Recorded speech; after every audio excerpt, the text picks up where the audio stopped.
So we've been talking about content creation and YouTube and all that. Let's get into that because you've been on YouTube and social media network for how long? Yeah, so right around when the pandemic was starting, so April 2020, we're about to be 3 years coming up pretty soon. 3 years. And in those 3 years, you're able to get 3.5 million followers? Yeah, so right now on TikTok, I'm at 4.3 million. On Facebook, I'm around 800,000. Instagram around like 260,000, and then YouTube I just hit 100,000. YouTube's the one I post the least on because it's the one that takes the most time to edit the videos and all that, because most of the stuff that I do is short form content, you know, those 20-30 second videos, which is actually why I've been able to grow so much. Because I say, for example, hypothetical video that I would make, say tomorrow the government announces a change to the immigration law or a new law, you know, very few people in our community have the time to sit down and read a bill or sit down and read whatever the law is. But if I can do that work and read it and use what I already know to kind of compress that into, okay, this is, so I break it down and, hey, in 30 seconds, el día de hoy el gobierno anunció este cambio a las leyes de inmigración, eso es lo que tienes que saber, pam, pam, pam, pam. People can share it, understand it without them actually having to ever go and read the source for themselves, which might be very inaccessible to a lot of people. Right. So during that time, I kind of made you the team captain because there were a lot of kids and a lot of female boxers at the club who looked up to you. Mm-hmm. And, I thought that you were, you were up for it too because, you showed everybody what hard work was. So, you were inspiring to a lot of kids there. So that's why I made you team captain. And, what did you feel about being the team captain? It was a big responsibility, one that I did take very seriously. I think part of that comes from being the oldest and knowing, what it means to invest in others, lead by example. And I think we've talked about it. There's people can be better than you, they can be faster than you, stronger than you, but one thing they shouldn't be is they should never outwork you. Right. And so I've always lived by that I guess mindset, and I hope to instill that in others. That's one thing that I would always try to do, especially with the younger kids, is hey, work for it. Right. During your time here, you came up to me and said, hey, I got an idea. I want to start a boxing club at Texas A&M. Okay, what made you want to get us a Chunky? The certified fact checker. Chunky's phone is ringing. Shit, Chunks. So, real quick. I brought a guest with me from the Valley. Right. One of my childhood friends. We grew up together. And if there's anybody who knows me and knows when I'm lying, it's him. So he'll be able to say something and interject if I ever do say something that's out of line or not honest. Out of line. Out of line with the truth. So okay. He's here. He's you can't see him, but he's back there nodding at Coach now. No, that's not true. He never had a girl. And today we are talking to Aggie alumni, middle school teacher, and my sister, Gloria Longoria. How you doing, sis? Hi. Fine. Okay, how you been? Good. All right, let's get going. So let's start by asking, where were you born? Because we don't know. I was born in Miguel Alemán, Tamaulipas, Mexico. Mexico, right? Yes, I was the only one of three siblings that was born in Mexico. Right. Since I was the oldest. Right, you are the oldest. Yes. Our parents. Who are our parents? Yeah, it's about getting to know you. All right, we know you, but our audience doesn't know you, so we're asking questions. Okay. Yes. And we're asking about your parents. Tell me about your swim baits here. This is they're pretty interesting. How much money we got here on the table, man? Oh man, they are these are kind of pricey. These are kind of pricey. So- Talk to me about these swim baits. The first one I got was this one right here, and Point it towards this camera right here. which one? This one right here. Okay. Yeah, the first one I got was this one right here. Yeah, just what is This that? is, Is that what is that called? This is called a glide bait, All right. and the way this works, and this is handmade in the USA. These are all handmade. handmade? Yeah, they only make a couple of them, and then they What can you tell me about that one? well, What kind of fish do you catch with that? these are aimed at targeting big bass for catching big bass. Big Like bass. you target big bass with these. That was the, I guess you could say like a training camp. That was the hardest we ever went. Right. We took it serious. It was our main goal. That was Right. we do this and like that's all we were looking to do. Just win us a national title, Right. and we took it serious. And see if you got that picture there, Alex, about with the belt there. Yeah. Look at that. And that belt, I think that was the only belt in Bryan that existed for a while before belts became trophies. Oh, okay. You know, now everybody has a belt. Yeah, just You know, for regular fights. You know, your first fight, you get to win a belt and whatnot. It's So business startup, I speak with a lot of self-contractors or individuals that they don't even know that they're contractors. A lot of people don't have social security numbers, so I start with obtaining their I-10s so that they can legally open their LLC or DBA, whichever right. they So choose. these are people that kind of doing remodels and Yes. and doing cabinets and this and that and you know, mowing lawns and stuff, and you help them start their business. Yes, is that correct? Yes, and I also start their website, their emails, Okay. get them set up. And by all the posts on Facebook that's been going on, you pretty much been successful at real estate, haven't you? You've been like real estate agent of the month a couple of times. Yes, when I don't get real estate agent of the month, I'm pretty upset. But real estate agent of the month, I'm premier platinum agent at Coldwell Banker Apex, which is not just in College Station. It's our office. Our brokerage has over 22 offices across Texas, and so this is platinum agent across all of those offices, not just College Station. Okay.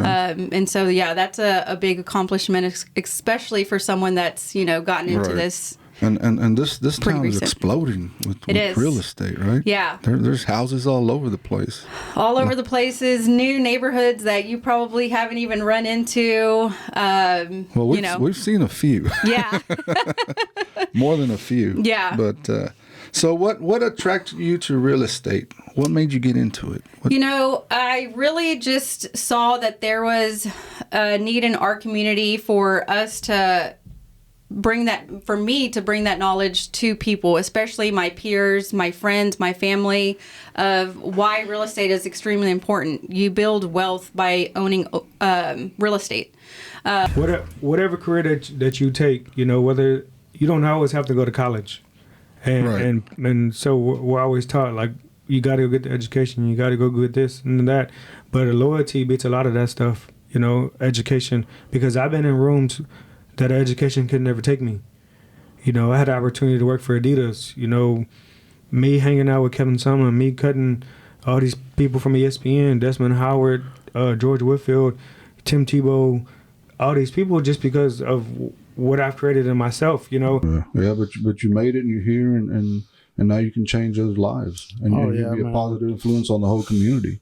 Yeah, So- and that's why I'm always here. I'm always telling people, hey man, if you ever need to learn a craft, learn a trade, and you think barbering is for you, come give it a try. I've had many people come to my shop that I've trained. Some people have come back, some people haven't. Some people have come to work for me, and it actually works. You know what I mean? Right. So I'm always here trying to set that example for others, not just the people that have been down my path. You know what I mean? Even the kids that are sometimes influenced by my kind of lifestyle. Right. Because some people get real, they look at it like a movie. You know what I mean? They think, oh man, they think it's cool, but once you start facing them bad situations, it's not all that It's a whole great. difference. It's real. It gets real, right? Oh, it gets real. It gets real. It gets real. So, what was your favorite moment of the Little League World Series? Of the World Series, probably that game right there, because our best pitcher, David Williams, faced off against their pitcher, Jerkson Profar. Right. Yeah, and then so it was a good game, I believe. I'm not sure I think we got Profar out in about 5 innings. So that was pretty confident. David pitched a full game, which David Williams, every game he played in that whole summer, he pitched the full game. And yeah, he was that was huge. He pitched all the innings in every game he pitched in. Right. So I say, man, let's do a podcast. I want to talk to my nephew. Yeah. How you been, Edgar? I'm good. I've been, being disciplined. Been disciplined and being busy and working and all that, right? Yep. Staying busy. That's good. Yeah. That's good. So what we do at Desde Cero, we start right from the beginning, right from the start, right? From the jump. Right. So where was Edgar Garcia born? Shit. Where were you born? There was a time. Yeah, but we're talking about where at, what time, what city. So not from where, dude. Where I was about. We're putting a clip of. No, I think we have a clip. No, we don't.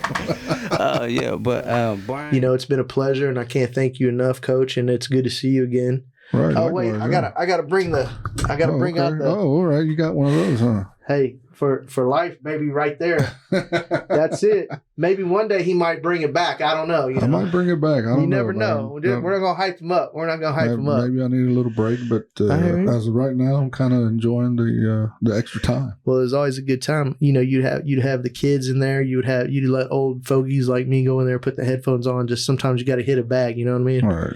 Better than just working out and hitting weights. And look at all the people who got injured with CrossFit. Yeah. So, no further questions, John.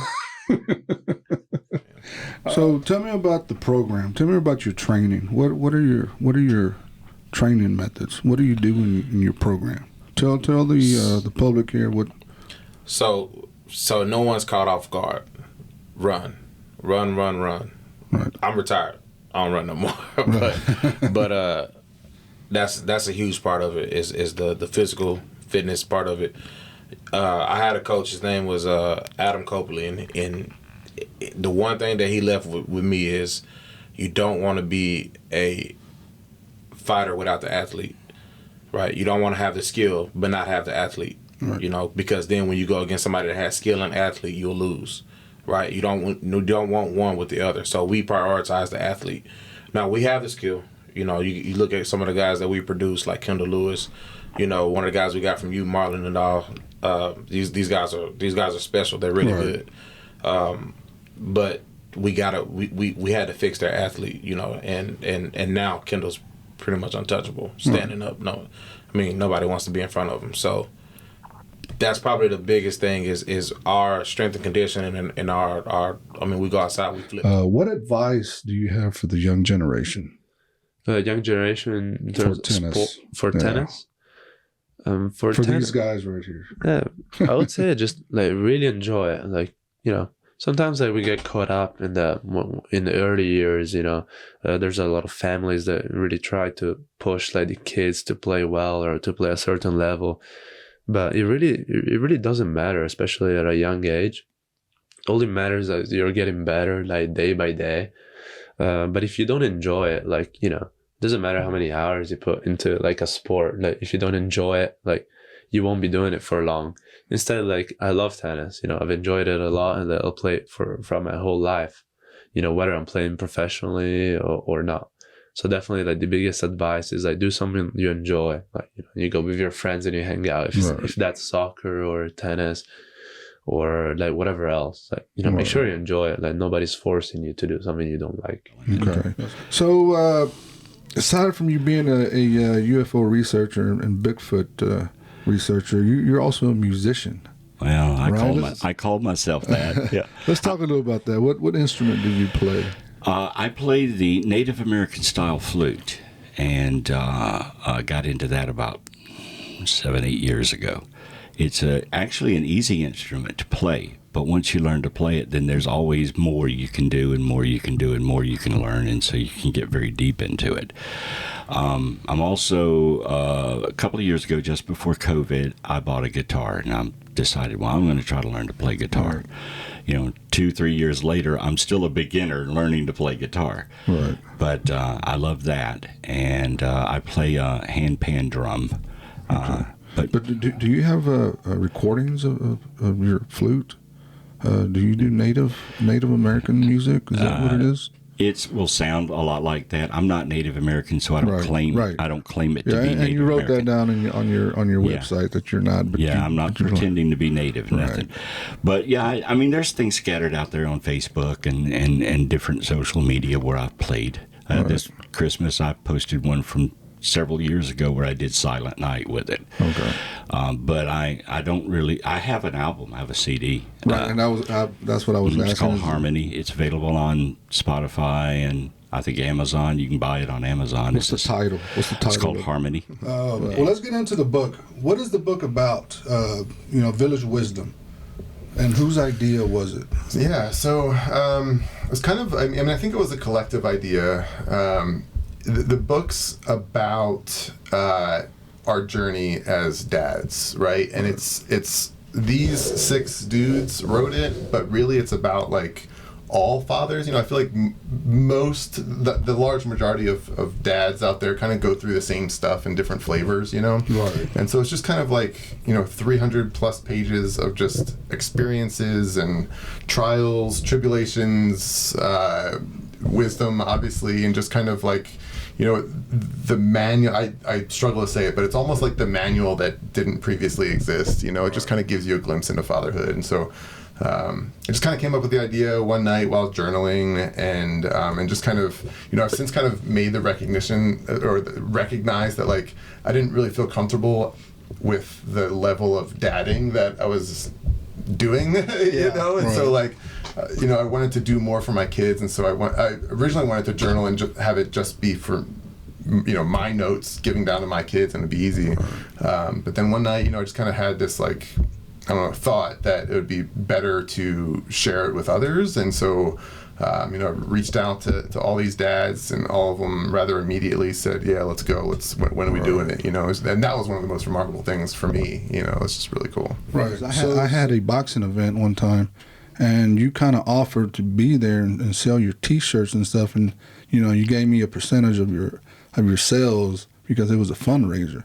So, and that's how I got to know you, and you had you were young, and I was like, man, look at this kid really hustling and stuff like that. So I admire people like you and people that really want to, build something from the, right from the start, And yeah, thank you. So and I appreciate you, always doing things for the community and Longoria Boxing Club and events like that. So yeah, it's a real big thing.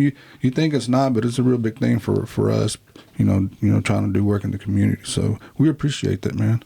No, thank you. And I hope with our business, we can help the community, and especially the younger community. That's who I want to help, the young person that has a dream but doesn't know how to get it done. What do I want to add? Yeah, what do you want to add from the heart, man? What do I want to add? Because before the podcast, man, you were talking, man. You were saying stuff. Yeah. Honestly, like, what I could add, it's, how can I say it? Life's like a book. We write our stories every day. Right. It's just what story that you want to write. You want to write a story of someone that overcame adversity or an individual that gave up.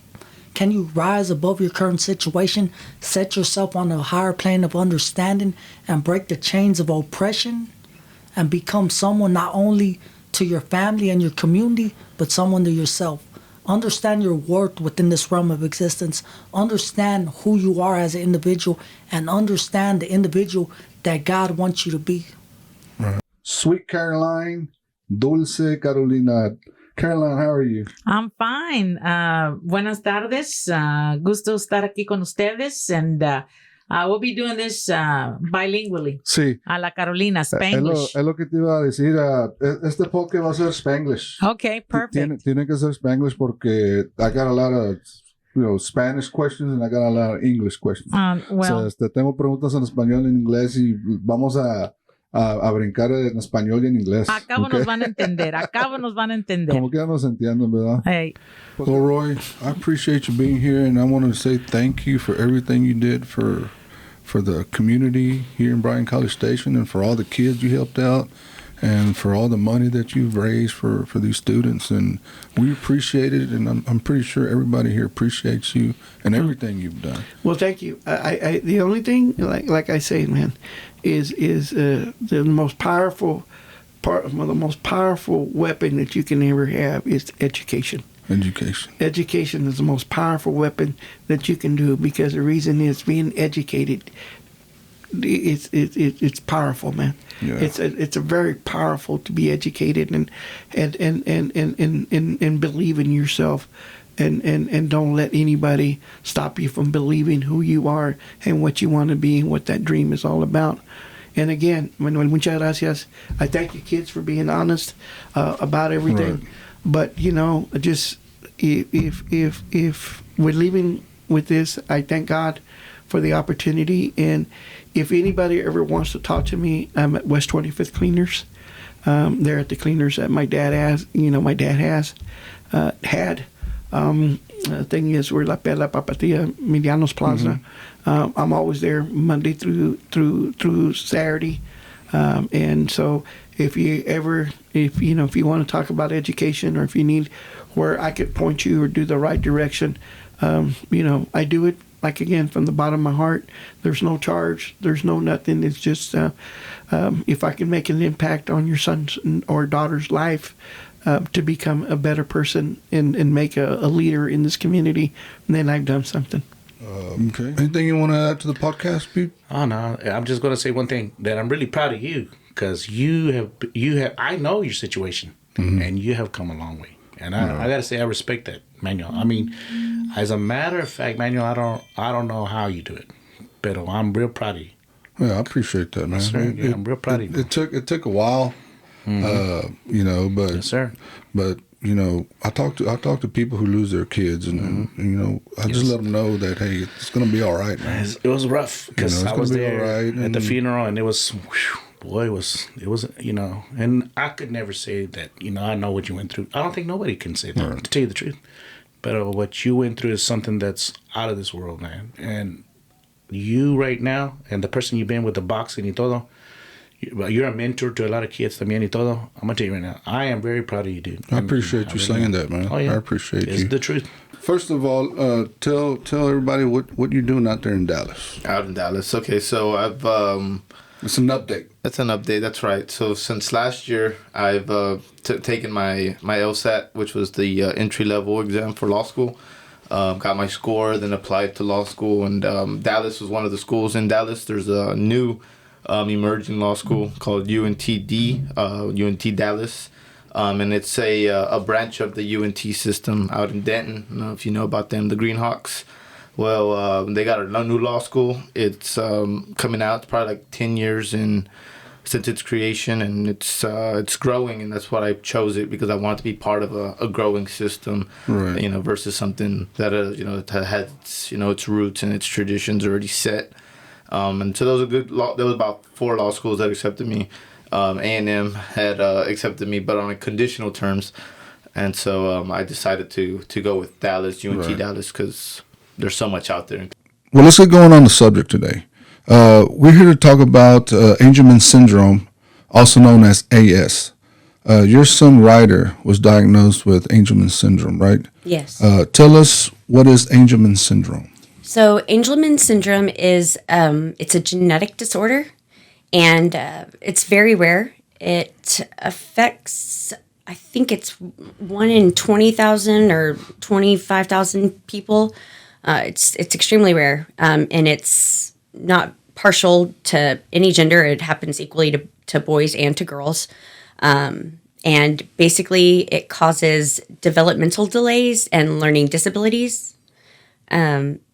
So it's just one of those very rare coincidences that happens, at the instant of conception. And if you know that you have a family history of it, maybe you can get some testing done when you're pregnant. But it's kind of one of those uh-ohs that you find out anywhere between 6 months and... Well, like I mentioned at the start, you guys were in my boxing club, and you guys were students, right? Yes, sir. How was your time there at LaGuardia Boxing Club?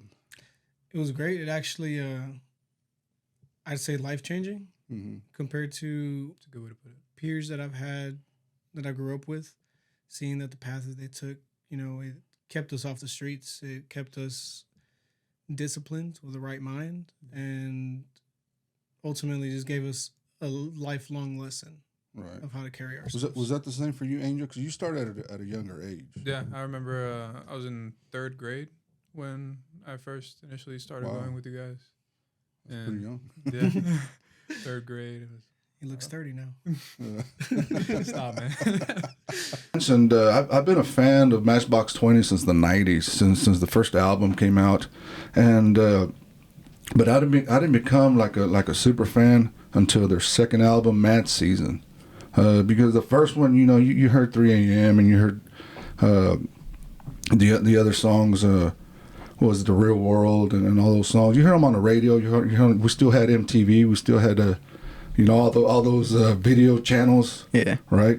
And you would hear them, but when Mad Season came out, the song Bent, at that time I was going through a lot, and when I heard Bent, it kind of lifted me up. So this when I became a Matchbox 20 fan, and I got to see them on the Mad Season tour.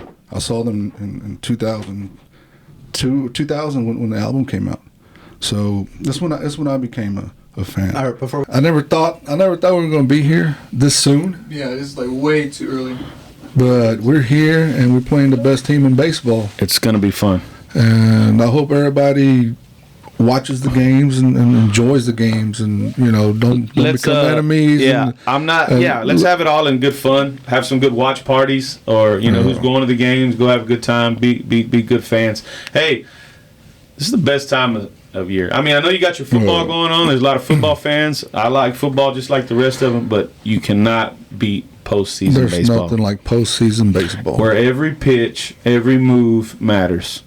Every little detail. Right. If you watch a game like, and we even do. if your team's not in it, it's I've been watching. Baseball. I've been watching like Phillies. Alex said. I've been watching the Phillies. I'm like, man, I don't want to play them. They're tough. If y'all beat us, y'all go play them. Good luck. They're gonna be tough. They're angry from last year. Yeah, I'll tell you what. Let's make a pad here. Me and Coach gonna make a pad. Whichever team advances, we're gonna pull for that team. Let's do that. Let's do that. Let's do that.